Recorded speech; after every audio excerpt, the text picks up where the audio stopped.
Well, good morning, y'all. Good to see you on this crazy day with multiple time changes and an every 4-year election coming up, and plenty of energy running in all kinds of directions.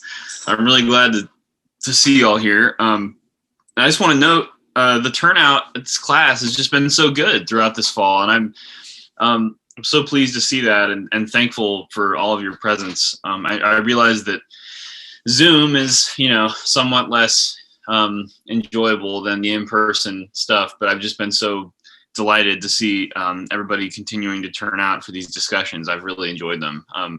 So thank you for being here. Today we're, as I said last time, we're going to be progressing with the prophets schedule that we have, but we're transitioning to the sort of second part of the class today from what in the first part of the class was biblical prophets, the Hebrew prophets specifically. We looked at 4 or 5 of those, finishing with Jeremiah last week, in a very rich discussion about the implications of Jeremiah, for how we're thinking about theology and the work of prophets today. But we'll be transitioning now to the second part of the course, which I described last week as being concerned with sort of prophetic figures in our own day and age, primarily in the Western world, and even more specifically, prophetic figures that, in the case of Bonhoeffer, engage questions of racial justice, but for the rest of the class will be Black voices that are prominent and prophetic in the historic struggle for racial justice, especially in America in the 20th century. So we'll be doing that from now on in the class, and we're sort of drastically shifting tone then to talk about how we experience prophetic movements, speech, and ideas in our own day and age as Christians, and how we sort of hear prophetic speech, respond to it. But I also want us to be thinking a lot about what it means to be a prophetic church and to be prophetic in our witness as Christians ourselves. We've looked at sort of, special prophetic figures, and we'll continue to do so, and looking at people like Bonhoeffer. But I want us to be thinking a lot about what it means for these people to be embodying something about our own faith that we all ought to be participating in.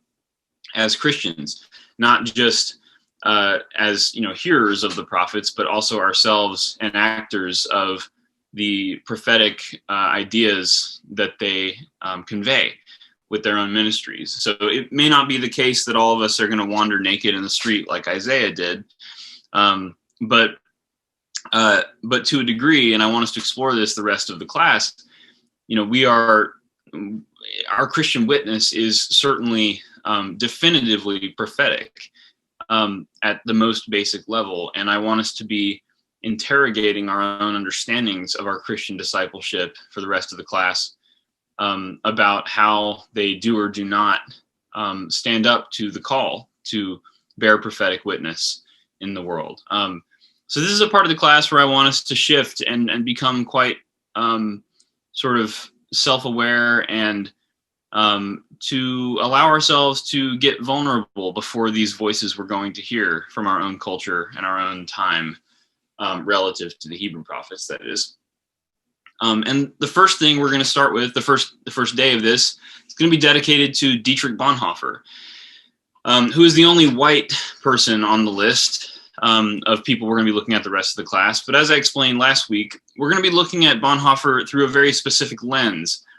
And that is through the lens of the work of a scholar named Reggie Williams, who I'll introduce in a second. Reggie Williams is an ethicist who has, as a Christian theologian, written on the influence of Bonhoeffer's year-long stay in Harlem in New York, when he was a young theologian, during the Harlem Renaissance, and particularly at Abyssinian Baptist Church in Harlem, where Bonhoeffer was hugely affected by his shared experiences with the Black churches in Harlem and their work, And he actually ended up taking back much of what he learned there as formative experiences back to his career as a theologian, his rather short career as a theologian in Germany.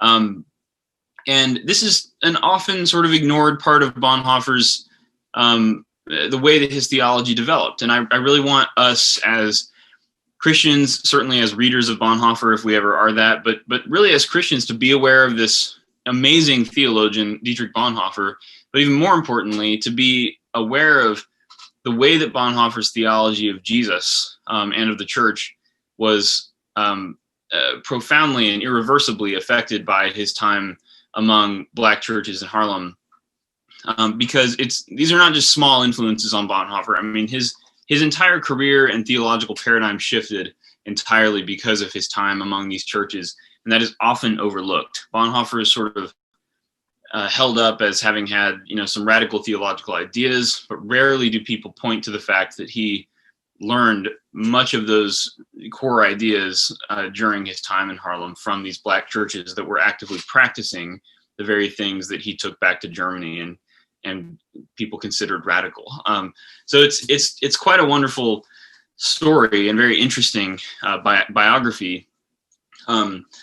But what I wanted to do today is, first, I just wanted to take a minute to say a few things about Bonhoeffer, and particularly, I'll put it this way. I'm going to say a few things about the main ideas of Bonhoeffer theologically that have meant a lot to me as a young theologian, because there's so much we could say about Bonhoeffer, but I'll just pick a few sort of seminal ideas to orient us to Bonhoeffer's work and sort of legacy. But then what I want to do is, instead of talking about Reggie Williams and his work on Bonhoeffer's Black Jesus, is what his book is called, I'm going to turn us to something we haven't done so far in this class. I'm actually going to share an internet window, and we're going to watch a 25-minute video of Reggie Williams himself getting interviewed about his book and talking about Bonhoeffer and his arguments about Bonhoeffer. I could never do the job Reggie Williams does in this interview. And so I actually think it's going to be a real treat. And I'm really excited about us getting to just listen to him talk about his own work on Bonhoeffer. And for us to sort of just encounter his perspective in the raw. And then we'll discuss it following that interview. But I think y'all are going to really like it. I mean, Reggie Williams is great. I'll introduce him more in a second. But first, just a few words about Bonhoeffer and his significance for us. The most sort of important ideas that come from Bonhoeffer's theology for me are, let's see. So first I should say, Bonhoeffer lived, very important to note, Bonhoeffer lived from 1906 to 1945. So this is not a super recent theologian. He lived, his primary years were during World War II and leading up to World War II in Germany. So that's his context, is the rise of the Third Reich. And he died by execution at Flossenburg concentration camp at age 39 in 1945. He was executed by hanging for being a part of the German underground resistance movement against Hitler. And particularly, he took part, very controversially, even in his own heart, famously, he took part in a plot designed essentially to assassinate Hitler and to sort of, undermine Hitler's entire upper division and the government. So the resistance movement, targeted Hitler in a number of ways, but Bonhoeffer took part near the very end of his life. And beyond that, he took part in the resistance in many other ways that got him in trouble. He participated in a sort of illegal seminary of sorts where he trained pastors essentially to resist much of the rhetoric of Hitler's regime, which at the time was illegal. And he was sort of watched by the police for a while before he was arrested and finally imprisoned for his consistent efforts to undermine the efforts of the Nazis. So that's like an extremely brief bio of Bonhoeffer, but I just wanted to contextualize him before I start talking about some of his ideas here. So first, a phrase that I would associate with Bonhoeffer, and I would sort of suggest to you for associating with Bonhoeffer, is to think about the visibility of the church. Bonhoeffer was convinced that the church is most fundamentally, it must be a disruptive presence in the world, such that life as a Christian within humanly governed societies will always be quite strange and odd and at odds with that society. And so the church, is meant to be a people who fundamentally are visible apart from the culture, such that they are the presence of Christ within that culture. And the church is, if we heard the Beatitudes this morning, right, which is sort of the fundamental text for Bonhoeffer's own theology, actually. The Sermon on the Mount was hugely formative for him. But thinking that way, the church for Bonhoeffer is Christ's own people. It's those who Christ has claimed. And listening to the Beatitudes, these are not, not necessarily who we'd expect. I mean, the people of Christ are the poor, the grief-stricken, the meek, the hungry and the thirsty, the merciful, the pure in heart, the unjustly persecuted, the hated, right? These are Christ's own. And the church is to be a people in culture that associates with and is assumed to be associated with those people, those who are so hated and rejected by society. The church is then, for Bonhoeffer, a Christ-centered community. And what that means for him, this is so important, is that the church for Bonhoeffer is Christ existing in the world as a church community. So the church is the presence and existence of Christ in the world. And therefore, for Bonhoeffer, the type of fellowship that Christians ought to have with a neighbor, especially a suffering or oppressed neighbor, reveals the authenticity of their Christian discipleship. So in Bonhoeffer's world, the Aryan clause was essentially, for Bonhoeffer, his phrase was state-mandated injustice that specifically targeted Jews and made hatred of Jews an obligatory proof of German patriotism. So when German Christians moved to adopt the Aryan clause as a law within the German state church, Bonhoeffer reasoned that their move presented a crisis for the church because the Christian community is fundamentally compromised by apathy toward or participation with racial injustice. And of course, this is all following his experience in Harlem, which we'll get to, but he brings back these experiences he had with a marginalized community in Harlem and becomes convinced of Christ's presence with such communities to the extent that he can't even conceive of a church that would wait to see, how things turn out with such a policy politically. He can't conceive of a church that can even stomach for a moment the idea of exclusionary practices in any sense, because the church is fundamentally defined as the opposite of that. And of course, one needs to understand that the German church at the time was essentially a component of German culture during Bonhoeffer's time. It's very different than the church in America. There was one church in Germany, one sort of cultural church that people were a part of, not many, many denominations in our kind of American Christian culture, just one German pietist church. And it was therefore kind of an extension of one's German citizenship and cultural pietism. So during the rise of the Third Reich, the vast majority of the German church, they didn't even stop to wrestle with the government's policies or rhetoric or the Aryan clause, especially, let alone did they find it problematic for their faith. I mean, they just didn't even stop to consider whether these things were at odds with Christianity. And so at such a time, this young scholar and theologian Bonhoeffer announced that a church tolerant of such rhetoric and policies could not even be the church, but was necessarily something else. The church for Bonhoeffer is a fundamentally visible community, remember, in the world. And he judged that the German church had basically become indistinguishable from German culture and political identities, or at least it had developed into a body that sort of didn't bother about whether it was distinguishable, right?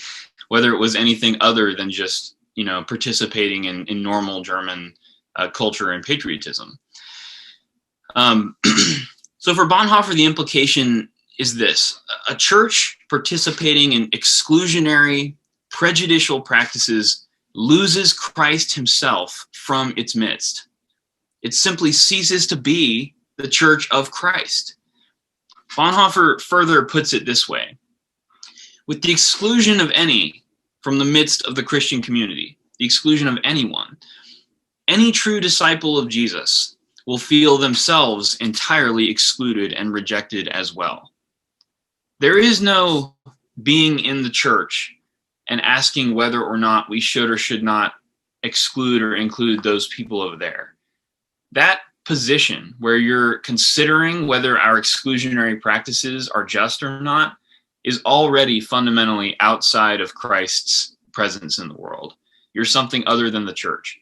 This is an incredibly prophetic critique of the church in which Bonhoeffer was a part, to essentially say the German church is standing by while rhetoric of exclusion, rejection, and hate is essentially embraced by its members, or at least not protested by its members.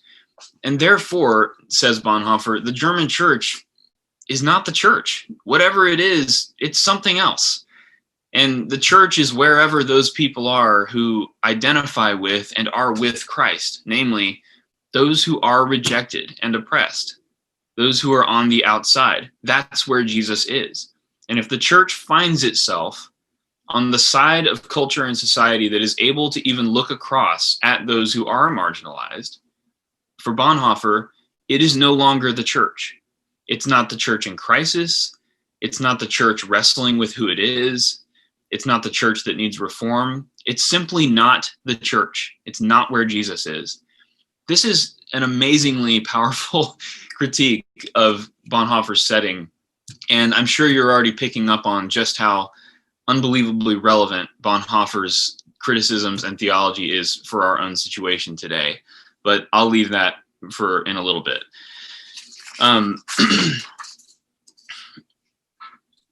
So I just wanted to point out one other thing, and that is that for Bonhoeffer, though the church is visible in the world, and visibility is so key, right? It ought to be distinguishable from society that rejects and excludes. Though the church is visible in the world, it is also hidden. There's a hiddenness about the church's presence in the world. And this is, of course, drawn from the Sermon on the Mount, where Jesus talks all about the ways that the church ought to be a light to the world, right? That's chapter 6. Chapter 7, Jesus turns strangely to teachings about how you shouldn't do your good works before people so that they see it, right? So that they notice what you're doing. These seemingly contradictory teachings really captivated Bonhoeffer's imagination. You know, who is the church if it is both a light, before the world, but also not to be noticed, right? What is that about? Bonhoeffer is possessed by this sort of paradox and develops an account of being Christian in the world that holds this hiddenness and visibility together.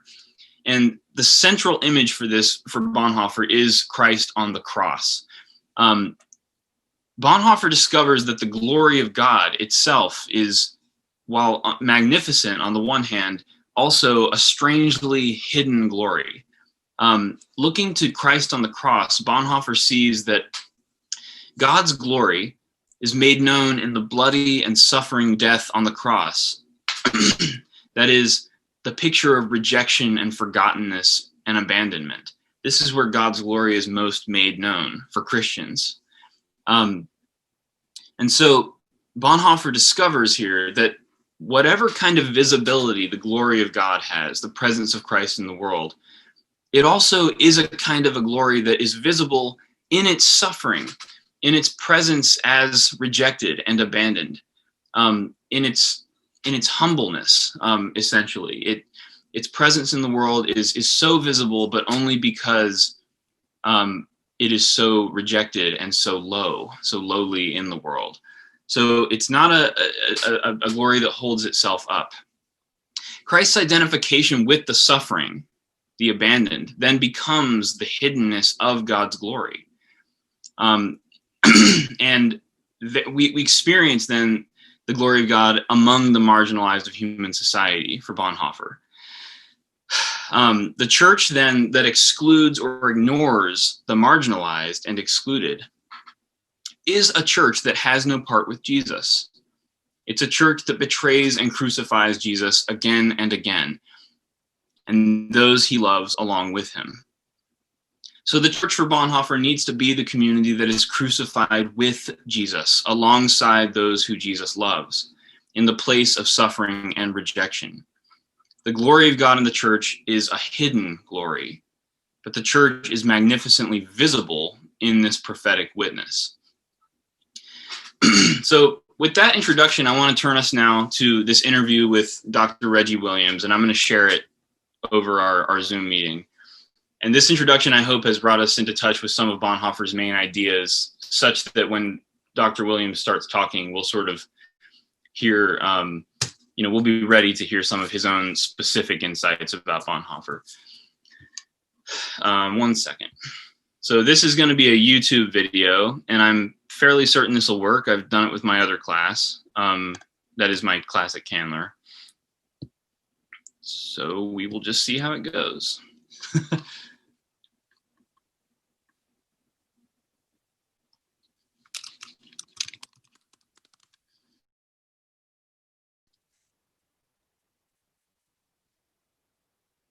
All right.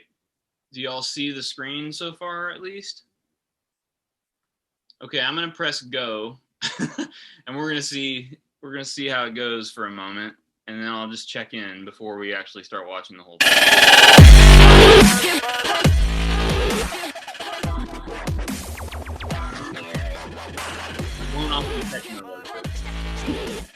Glad to be here. Lisa Fields, the Project Podcast, watching another episode of the Jude 3 Project Podcast. As always, I'm your host, Lisa Fields, the founder of the Jude 3 Project. And today I'm joined by a very special guest, Dr. Reggie Williams. Okay, so can y'all hear the audio? All good? Yeah, great. Yes. Okay, I'm so happy. All right, awesome. So I'm gonna press play then, and we're just gonna watch through this interview.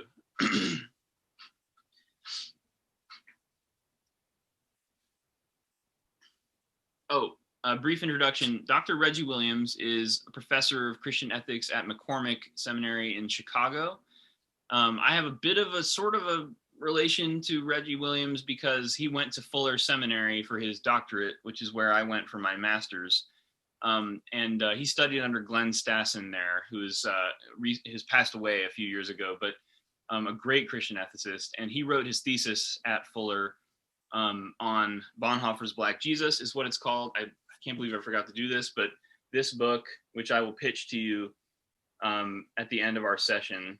So this is what it's called. Reggie Williams is the name, and he'll talk all about this book throughout this video. But he wrote this as his doctoral thesis at Fuller, and has finished there and is now at McCormick. But anyway, that's a brief introduction. I'll press play now. Ready? Welcome, Dr. Williams. Thank you. Glad to be here. Thank you. Thank you for accepting our invitation. We're excited to talk to you today. But before we get into our topic today, I would just like you to just give a little bit of background about yourself for our audience. Well, I'm associate professor of Christian ethics at McCormick Theological Seminary in Chicago's Hyde Park. I've been here for 6 years. I have a lot of different things that I write about, talk about. I have written a book on Dietrich Bonhoeffer's time in Harlem. It's an exploration of the way that the Black church and in interaction with the Harlem Renaissance affected his ability to see and recognize racism as a problem for Christians, and was influential for him when he went back to Nazi Germany. I hope that's the kind of thing that you're asking for. Yes, yes. And so we're going to talk about your book about Dietrich Bonhoeffer. For those who don't know who he is, can you just tell our audience who Dietrich Bonhoeffer is? Sure. So Dietrich Bonhoeffer's most known book, I should say, is Cost of Discipleship. The most recent translation of it by the International Dietrich Bonhoeffer Society is just Discipleship. It's a translation of the German word Nachfolge, so it's just discipleship. He's really well known for that. And another one that it's read by a lot of folks in church is called Cost of Discipleship. called Life Together. He was a part of a group that made an unsuccessful attempt at changing the government. There was a movie made about a general who was the head of that effort. Klaus von Stauffenberg placed a bomb under a table in a bunker that Hitler and his leaders were meeting in. The movie's called Valkyrie, and the lead character in it is Tom Cruise. Bonhoeffer was a member of the of a group around the Abwehr, which was the German version of the CIA, that was also involved in this effort to replace the government. So most people think of it as an assassination attempt, but it was actually a whole exchanging government, a whole coup effort. And the controversy about Bonhoeffer's involvement in it is that he was pacifist. He's a peace witness, and a pastor and a theologian. He was in opposition to the Nazis, primarily about their issue to, well, their anti-Semitism. So, in a nutshell, he was a theologian, activist, and a scholar, a very popular one from the Third Reich, during Nazi Germany, an activist writing and speaking and opposing the Nazis early on in the rise of the Nazi regime. I'll say one more thing about that. He saw very clearly, very early, that Hitler was a problem. People didn't listen to him, and there were others that were like him as well who saw the problem. They didn't listen to him. By the time people saw that there was a problem, they'd gained too much. The Nazis had gained too much power for anything significant to be done. So, yeah, he's a hero for a lot of Christians as a result of his clear theological perspective on the problem of the Nazis. Mm-hmm. And one of the unique things most people that don't know that you alluded to and that your book speaks to is that he had a transformational experience in Harlem. Tell us about that experience. Yeah, he was 24 years old when he went to New York, and he had written 2 dissertations by the time he went, and he had already been appointed as a professor at the University of Berlin, but he was too young to be ordained. And the person in charge of his ordination process, a man named Diestel, suggested that he see the world a bit because he's a bit young. So he wasn't interested in going initially, but they decided on New York and Union Seminary because it was in New York. He gets over to New York thinking he doesn't really have much to learn about theology over there. He spends most of his time, his free time, in Harlem. In 1930, he's there for 1 year as a student. Harlem at that time was the center of the Harlem Renaissance. And he was attending Abyssinian Baptist Church, where he was a Sunday school teacher and a midweek Bible study teacher to women, Black women at the church.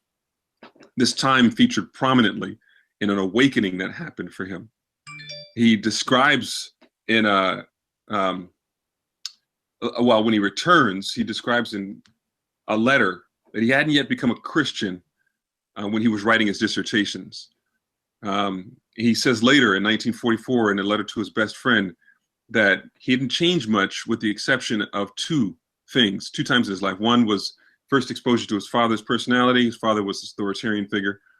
And then he says, after my first trip abroad, it was then that I changed from the phraseological to the real. He says, from the abstract, really, to the concrete.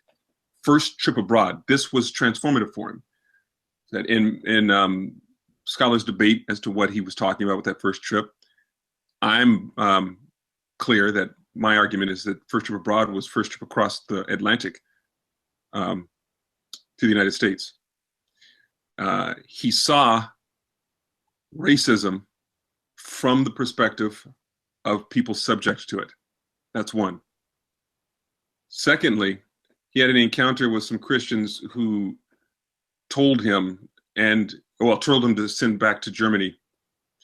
Best wishes to Christians there in Germany, because they thought that blaming the Germans for the war, this was after World War I, putting all blame on Germany for the war was unjust.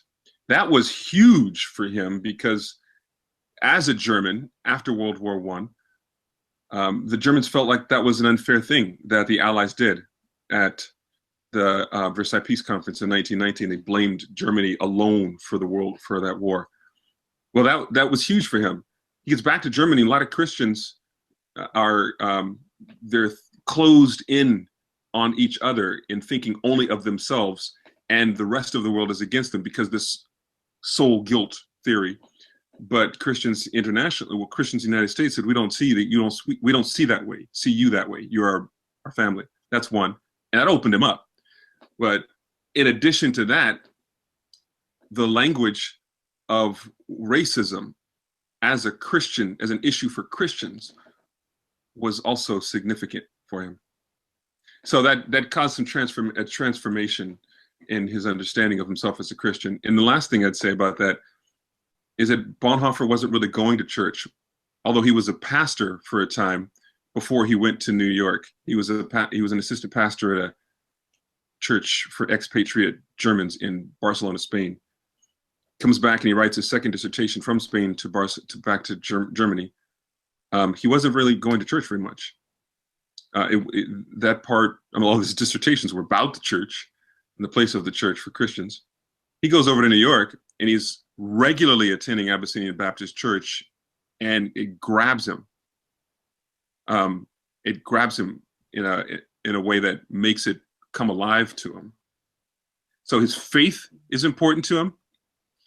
The church in general, Christians internationally, become a family for him. And thirdly, and most importantly for what was to come, he sees racism as a Christian problem. All of those things are part of his trip abroad. Mm-hmm. And it's interesting that you're talking about that it seems like the first time he saw Christianity as a communal endeavor was in the Black church. And that was so transformative for him because he had been around Christianity, but it never really a part of it in this communal aspect until he was at the Black church, which shows the richness of the tradition that I'm steeped in, of the Black church, that we provide something unique to the Christian experience, and that uniqueness brings transformation to people of all races. Exactly. He had crafted this wonderful language of the church in a time in which there was hunger, shame, poverty, and the church is the visible presence of the body of Christ in the world. But in Germany, it wasn't that at all. There was no actual body, church body, that would demonstrate this language of what the church is that he had described. And it was a problem for him. A German scholar named Hans Pfeiffer says that he was in a deadlock. It was disorienting, disconnected. So he goes over to the United States looking for a cloud of witnesses. Those were his words. He gets to Harlem during the Great Depression at Abyssinian Baptist Church that's doing community outreach. They are actually embodying this place of the church in the world that is making a difference in a community that is hard hit by poverty, by racism, and so forth. The Great Migration is happening. People are coming up from the South, fleeing there as refugees, war refugees from white supremacy. There is the cloud of witnesses that he was looking for. This is what the church should be doing. Mm-hmm. Yeah, and he actually imitates that when he comes back to Germany. Mm-hmm. I thought it was interesting in the title, you said Bonhoeffer's Black Jesus, because it kind of flips this narrative that Jesus is the white man and it's the white man's religion. And I think that's so crucial that you put that in the title so we could see Jesus in a different light. Was that your intention? Yeah, well, truth be told, the publisher titled it, and I wrestled with that a bit. I was thinking of Black Bonhoeffer, something along those lines. And I'd vetted that title with a number of people. The man who trained me in Christian ethics, Glenn Stassen, really, really liked the title. I had a conversation with Dr. Cohn about the title too, and he said, "Well, I don't know if he had a black Jesus." But it took some time for that title actually to grow on me, and I think it's fitting, not the Black Jesus, because Bonhoeffer still wrestled with his own identity. He didn't figure it out by any stretch.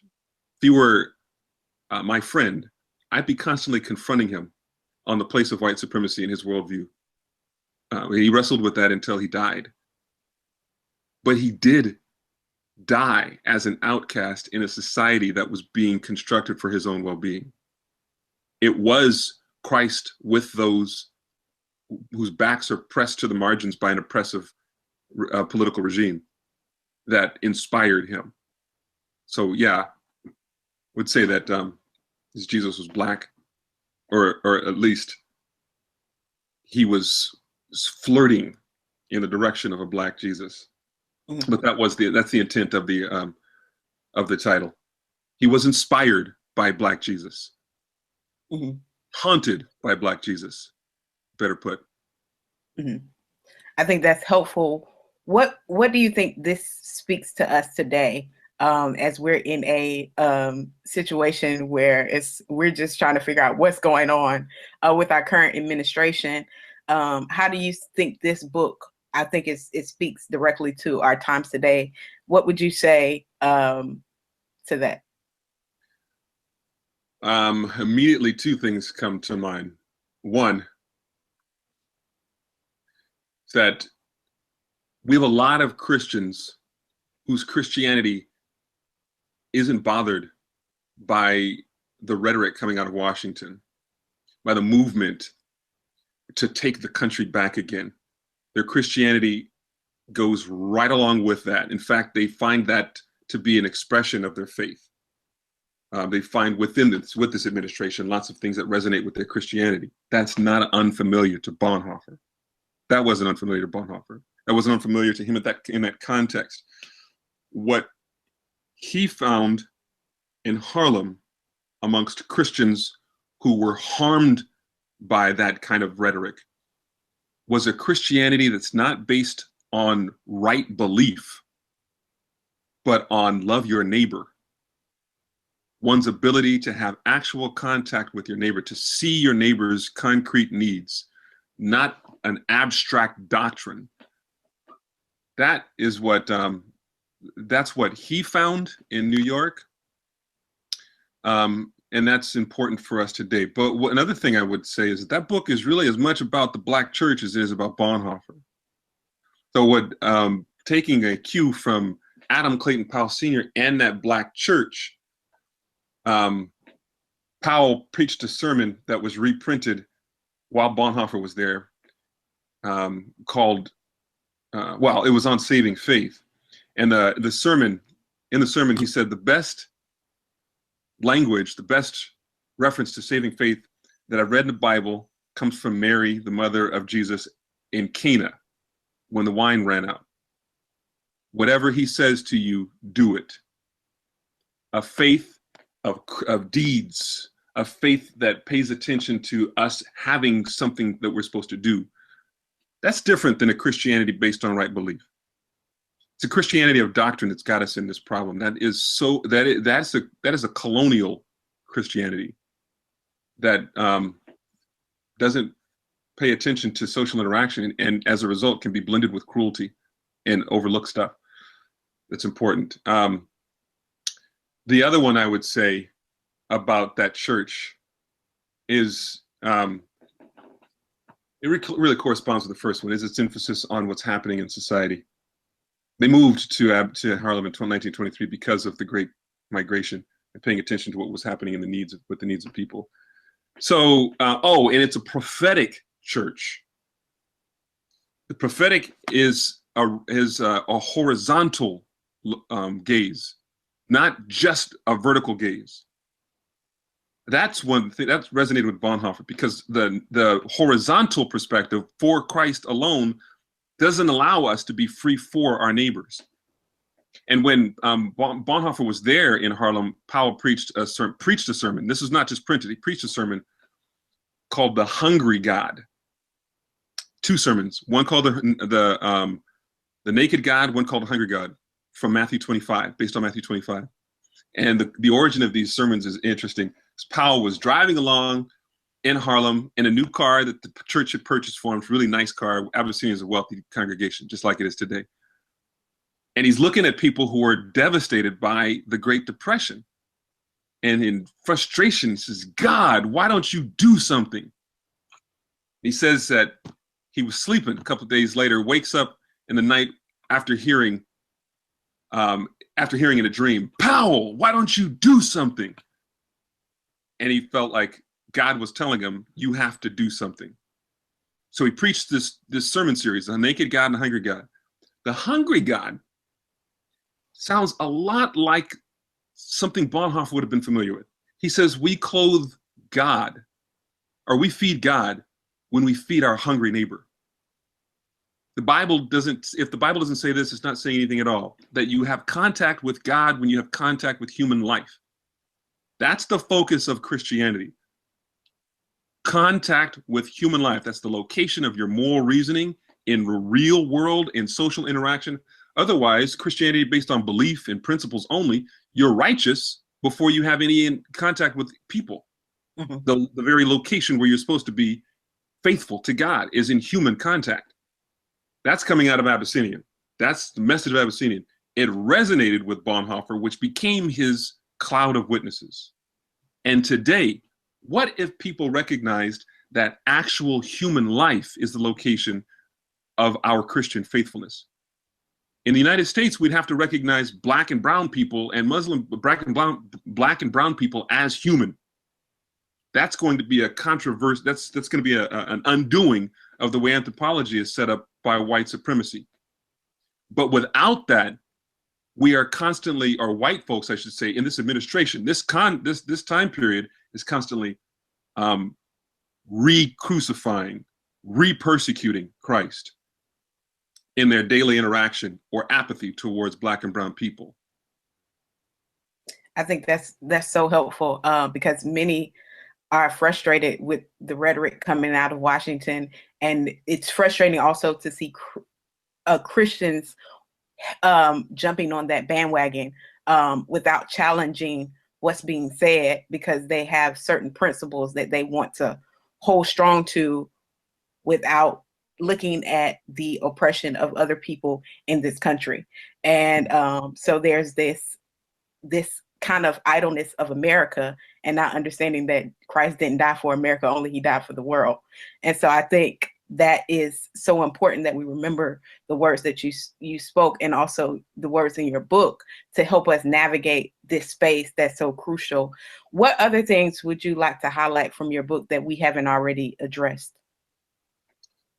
Yeah, I think some of the stuff that was most enjoyable for me in writing that book come out of the third chapter and looking at the way Harlem Renaissance artists depicted and talked about Jesus. Mm. The language there is what I teach, and I teach a course on the Harlem Renaissance. The language there is a Black aesthetic. So aesthetics is the rules for beauty as it pertains to philosophy and art. Aesthetics, by framing what is beautiful, also teach or depict moral, right, wrong, holy, good, bad, and so forth. And it is propaganda for things that the artist or people selling things want to communicate. In 1926, Du Bois wrote an essay called, and I don't have this in the book, I wish I'd had it in the book, especially in that chapter. Du Bois gave a speech here in Chicago called The Criteria for Negro Art, where he describes a Black aesthetic. He doesn't say this in this article, but a Black aesthetic is what Black people have created to communicate Black beauty and virtue, created out of the catastrophe of or the calamity of Black life in the United States, the mess that we are in. It's a bricolage, a collection of things that come together to organize or to describe the Black experience and beauty from a Black experience. He says in this essay, or the speech, The Criteria for Negro Art, that beauty is in the service of truth and justice. And he talks about Harlem Renaissance intellectuals as apostles of beauty. To tell the truth about the Black people you know. Because the way that a white aesthetic depicts Black people is grotesque. It's hideous. So they don't represent the Black people that we know, that you know, that we are. So go and be that apostle of beauty. Tell the truth. When they're depicting Jesus as Black, they're doing something that's very different than the white aesthetic has shown of Black life and Black people. That's helpful. I love that because I'm thinking as you're talking about that, and just even paralleling that to our day and how the news media paints Black people and white people in the media. I just saw on my timeline on Instagram the other day when they were talking about the Las Vegas shooter and how they talked about Mike Brown, and then they put them together. And so it's kind of like that, even as you're talking about the aesthetic, how that is kind of, it transfers to even media, in every form of media and in journalism, that we could, so we could see so clearly today. So thank you, Dr. Williams. I really think this was helpful, and I want to encourage everybody, all of our listeners, to get his book. Where can they get your book? It's on Amazon. On Amazon. And you have a few other books as well, correct? Well, I've got a few that I'm working on. The only other book, the only other hardback that I've got is a festschrift, a celebration of the writing of my mentor, that I co-edited with David Gushee. But I've got a couple books that I'm working on currently. There are books, I've got essays and books and so forth, but that's the only single author book of mine right now. Okay, awesome. So y'all get Bonhoeffer's Black Jesus on Amazon. How can they get in contact with you, Dr. Williams? Are you on Facebook, Instagram, Twitter? I'm on Facebook. I'm on Twitter, but I don't really know how to tweet very well. But yeah, I'm on Facebook, and they can also just reach out to me at McCormick. My email and contact, all that stuff is there on the McCormick website. It's just my first initial last name at mccormick.edu. Awesome. Well, thank you so much for gracing us with your time. And this has been a rich interview, and I'm excited for our listeners to hear it. Thank you. Thanks for having me.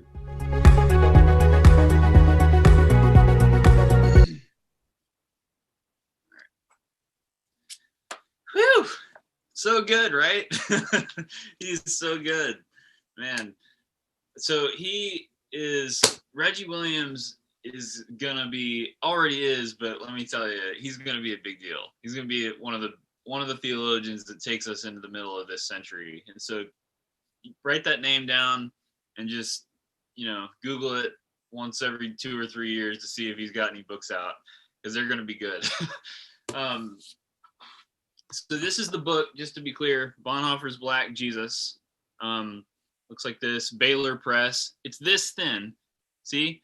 So it's actually, it's well edited, about 5 chapters, and right around 120 pages. So I'd recommend it to even those not trained as theologians. It's written well for a general audience who is, and it's certainly an intelligent, well-read audience, but but it's not, it's not like a dissertation. It's been cleaned up real good. So definitely check that out. But I'm so happy we got to hear from Williams himself about this. He's so articulate about this particular topic, and just really made something for me to learn from. He really made great use of 25 minutes.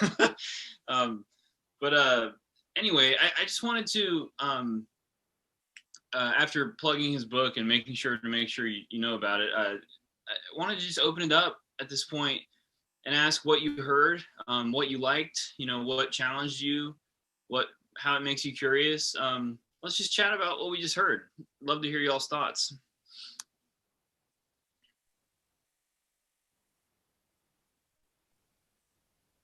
Evan, can you stop your screen sharing so that we get you to the left of the screen? There we go. Sorry, you see me now? Yep, thanks.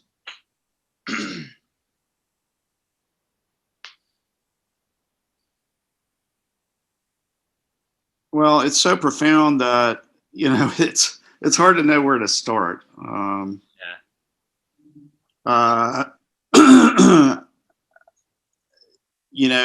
In terms of our present situation in this country, assuming most of us see this situation the same way that I tend to see it, I think this statistic is something like 80% of white Christians support the current administration in this country. And so that does raise a question as to where is the church? Is certainly that's the parallel that you can begin to draw between the church today in this country and the church in Germany, that's so profoundly didn't even begin to, as you were saying last week, know what time it is. I'll let somebody else speak. If there's just so much there.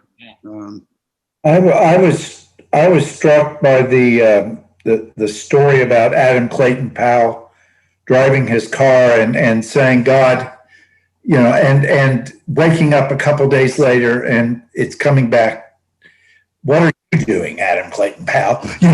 And I could almost see jumping out of bed thinking that my life just changed. Yeah, absolutely. Yeah, I would also say that this is kind of indicative of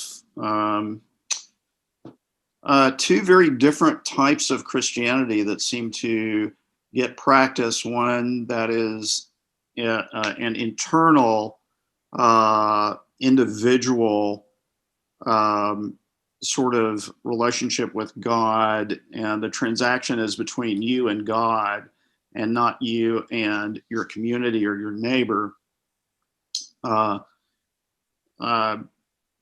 And a type of Christianity that says, or that affirms the multiple places in Scripture that seem to indicate that if you do not love your neighbor, you cannot love God. Or if you do not effectively love your neighbor, you might say you love God, but there it is in Scripture telling us that that's not true. Yeah, and just to jump on that, like as I was saying earlier about Bonhoeffer's own sort of way of putting it, it's to put it a different way, what you just said, if you are not with your suffering neighbor, then you are not with God. You're not where God is at. And so what you asked Paul, where is the church, like in our country? If you're having to look around and you can't, if you can look at our country and find the suffering, but we're still having to scratch our heads and ask, where is the church? If the suffering and oppressed are visible, but the church is not, then there's something quite problematic about whatever the church is or has become in this place. And yeah, just to reiterate what you just said, Williams and Bonhoeffer both, this great sort of, this dichotomy is so powerful in our own American construal of Christianity. There's the vertical gaze, as Reggie Williams was putting it, and the horizontal gaze. And Williams was saying the horizontal gaze is where the prophetic part of witness comes into play. That is, there's looking in Christ alone, my hope is found, my belief in God. And then there's looking about at our neighbors, at our people, at our place. And Williams is trying to say the prophetic only happens in the horizontal gaze. The actual life of the love of God actually happens in the horizontal gaze. I think I would like, just to riff on that further, just say like, it is so amazing how there's a conversation in American Christianity for sure about how important both are. Oh, you've really got to love, God, but you've also got to act out your belief. Like that kind of faith and actions have to go together sort of stuff. But man, I think people get really uncomfortable in American Christianity if we were to suggest that the horizontal gaze actually ought to be the tone setting gaze. Like it's the one that actually sets the pace for our faith. Because I think a lot of people think there's kind of an inherent hierarchy about those two dimensions of our faith. Like first, you believe in God and all that. Second, you think in terms of the implications in our life and our actions, right? The horizontal looking. What if, as Reggie Williams was saying, what if our faith and our encounter with God itself, took place at the level of the horizontal gaze, contact with human lives, being present with those that we know are suffering? What if that had to happen first before we could even say that we believe in God? And when you put it that way, it really challenges, I think, what we take for granted to be the essence of Christian discipleship. As if you've kind of got these confessions and these beliefs, and then hopefully we're acting on it. Hopefully, right? We need to do that. But it's like, how do we get to the place? How did we ever get to a place where we think that we can even know what we're saying when we say the Nicene Creed, unless we've been with the suffering? Does that make sense? I mean, how can we say that we believe in God unless we've actually been where God is? But go ahead. Well, what I was thinking about, at one point I was thinking about moving to El Paso, where a very dear friend of mine lived. And if I went, I knew I would become very close friends with a friend of mine who was very involved on the border and with immigrants and what was happening there.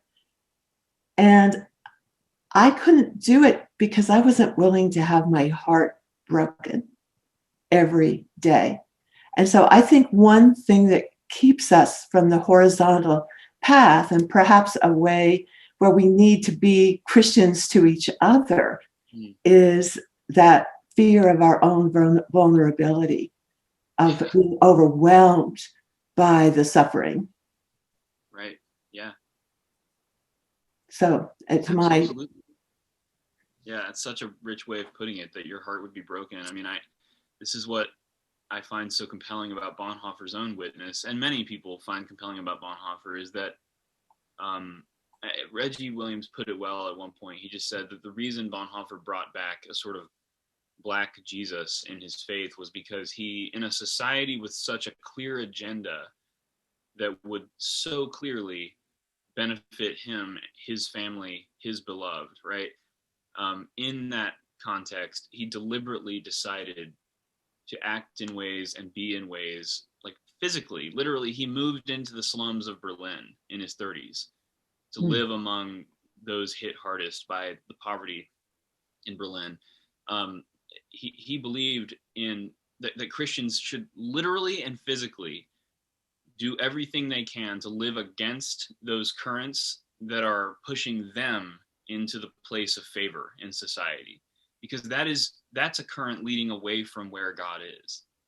And so Bonhoeffer did what was in his power to get in currents that would take him closer to those places that were being excluded in his own culture. I think many Christians are, as I am, extremely compelled by just the utter concreteness with which Bonhoeffer interprets the words of Jesus and the commands of Jesus after his experience in Harlem, especially. But he just, in a theological culture in Germany, turning into the 20th century, Germany is this bastion of abstract theology and theological discourse. I mean, German theology is like one of the great cultural achievements. They set the tone for all theological discourse from then on. And at that time, Bonhoeffer comes back and says, this is essentially missing a lot of practicality. And Bonhoeffer's theology is viewed by many of his contemporaries as very kind of a low, unintellectual theology. But his theology is essentially what Jesus says in the Sermon on the Mount and in the Beatitudes, Jesus literally meant. And and this really blows the minds of a lot of his peers, that Jesus could have possibly meant what he said in Matthew 5-7. It's shocking, but that's the book Cost of Discipleship that I'd highly recommend to all of you. That's his reading of the Sermon on the Mount. That's what that book is. But yeah, it's that Bonhoeffer put himself in places where, as you just said, he did risk a broken heart, and eventually, I mean, literally, he was executed along with those who did, who could have benefited from society's agenda at the time, but decided not to deliberately. Evan? Yeah. As I sit here, I can't do it because of the pandemic. And it's not that I want to leave Epiphany. I don't. But I would like to benefit by going to a Black church and being part of that. And so saying, I was reading an article today on the I don't know, it was either the Post that I get certain things or the Times, where they were talking about the Reverend Warnoff. And they were saying, to bring it back to last week, that he was a Jeremiah type prophet. And again, he's a pastor of a very famous Black church. And it's been a long time. I've seen it on television, but it's been a long time that I can't even remember of being in a Black church, where it's way different in terms of worship. And this is making me cry out for that. So, I'm not trying to change Epiphany. Don't anybody get shook up or anything. But I'm saying that doesn't have to be either or, Mimi. And if we're going to have a prophetic church, then it seems to me that worship does have to change. It'd be interesting to hear Tim Black, who is the new relatively new young white rector of St. Paul's in Southwest Atlanta. I think he's been rector there for a year or so now. It'd be interesting to hear his and that development, that our Black bishop would appoint a young white, or would, I mean, I think in our polity, in our churches, the vestry and the search committee chooses who's going to be the rector. But I've had that same thought from time to time, Barbara, as and alongside that thought, the same thought, that questioning whether that's really a little naive, that in some ways, that I don't understand, but what I could learn by that experience. I think, one of the things for Bonhoeffer, it makes me wonder whether his experience in Harlem kind of saved his faith to some degree. After living through the corrupted faith of the Christian church in Germany, there was probably such a profound contrast that he saw and experienced firsthand. that must have been a transformational thing for him. Yeah, Paul, I wouldn't say it brought him back to faith. I would say he found his faith. Because remember, he's not even participating in the church prior to this. Yeah, and that's what I was just going to say, defined his faith, because I'm not sure from a theological point of view, maybe with his dissertation that he had already done, but I don't know that he defined his what faith meant to him personally and how it would affect his living out of his life until he was in Harlem. And that, anyway. Yeah, well, I mean, he hadn't encountered, in Germany, he had never encountered a church that in any way was not in step with the mainstream of society, right? And the most privileged of society. I mean, the German church was literally a dimension of, good German citizenship at the time. Like, it was a kind of a part, of what it meant to be part of that society. The churches in Harlem, it was the first time Bonhoeffer, I think, had ever encountered a church that had to have an identity apart from its, place in society, because it didn't have a place in society, properly speaking, right? And so Bonhoeffer encountered, what it could mean to be Christian in a way that could be seen, that you could actually point to and say, that's the part that makes them Christian. And in Germany, that question had gotten lost, in the homogeneity of the culture. So yeah, absolutely, I think that took place, and it's remarkable. He goes back to Germany, and he talks specifically about how much he loves the music of the Black churches in Harlem, and he brings back hymn books. Just picture this. I mean, German culture, right? These white German boys who want to become pastors, and in Bonhoeffer's little seminary in the later years of his life, he has a small preaching school and a small class of students who are close followers of his work. He's teaching them, and they sing these African American spirituals together all the time. It's really amazing to imagine, because it's not quite the same as, even like a white boy like me from the South who's somewhat familiar with that tradition. These are German boys, who don't even speak English, right? And they're singing these African American hymns together, because in those hymns, Bonhoeffer feels there's something of the character of that real church happening. And so he literally brings the music, over to Germany and sings it with his students, and sings it in prison, with his colleagues. And he's singing it all the way to his death. He writes in his letters that it's just in his heart all the time. So he really carried this, the aesthetic, to use the term Reggie Williams brings to the table. He carried the aesthetic of that church with him back to Germany, and it's sort of literal, physical, beautiful presence. The sensory experience of that church, he brought back. And so I agree, Barbara and Paul and David, that I really am, by bringing our attention to this today and Bonhoeffer's own experience as a white person with the Black churches in Harlem, I meant to start us off in this part of the class with the question of a person from a predominantly white church. Certainly a white church in Germany, but whose experience of Christianity is fully white. I wanted us to engage that because, the fact is, Epiphany is, almost entirely white.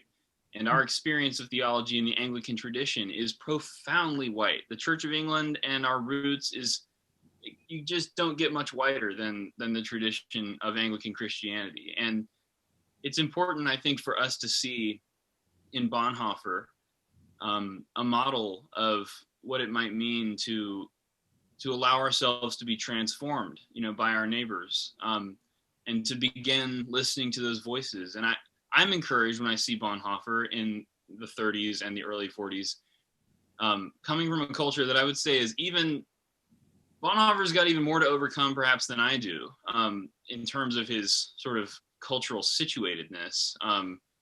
in terms of experiencing Harlem. And he, while there are no, there's no shortage of some problems in Bonhoeffer's way of doing that, as Reggie Williams points out, in general, I think it's encouraging and exciting for us to see that that transformation is very possible and can be real, even for communities like ours that are long established. I mean, Bonhoeffer had heavy tradition on his side, and the prestige of German theology and the prestige of the German church, and yet was able to be profoundly impacted by this spiritual tradition and to bring it back to his own situation. That's encouraging to me. And I think, Barbara, to your point, I'm absolutely trying to bring that to the conversation today, that we ask ourselves as a church, as members of Epiphany, particularly, how do we as a church, how are we visible in our neighborhood, first of all, but second of all, like,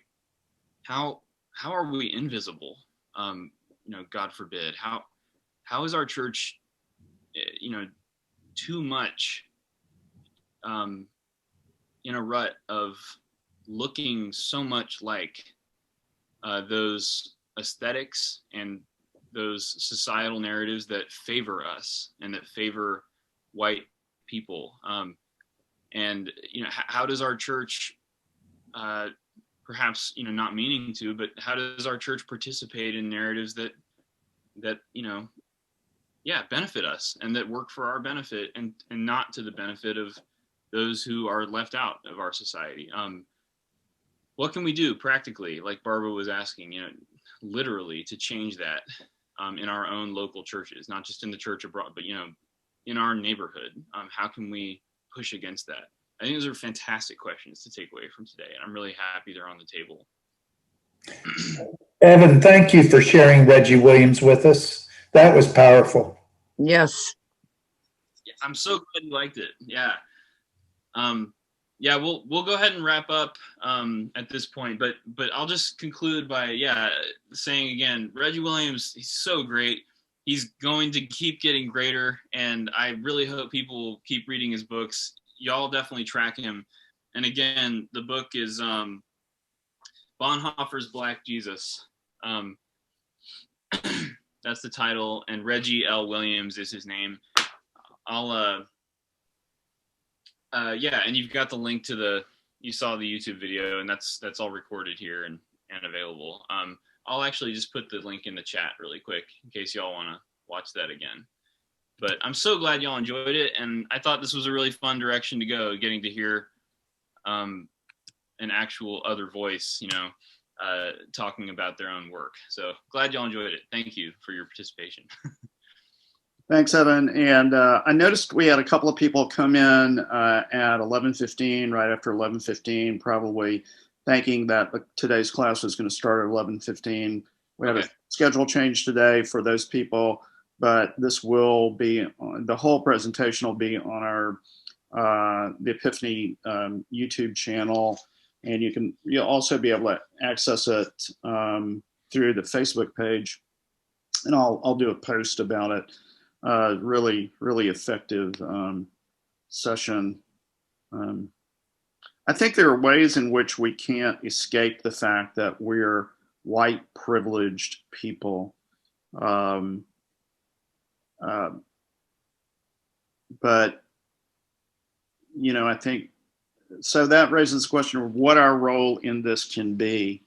And, it's a good discussion. Yeah. Thanks for that, Paul. And thank all of you for your very sincere engagements and reactions to the video. I love the conversation. I think it's wonderful work. And I just want to encourage us with these sessions, but in our conversations, to keep this conversation going about racial justice and how our church can be a part of it. I'm excited for the coming weeks where we'll look at more topics that get right into that. I believe next week we're looking at the Montgomery bus boycott and the women who started it, is what it's titled. So we'll do that next time. A whole different place. We'll come to America for sure with next week's session. So I'm looking forward to it. Thanks, Evan, and everybody. Thank y'all all. Take care.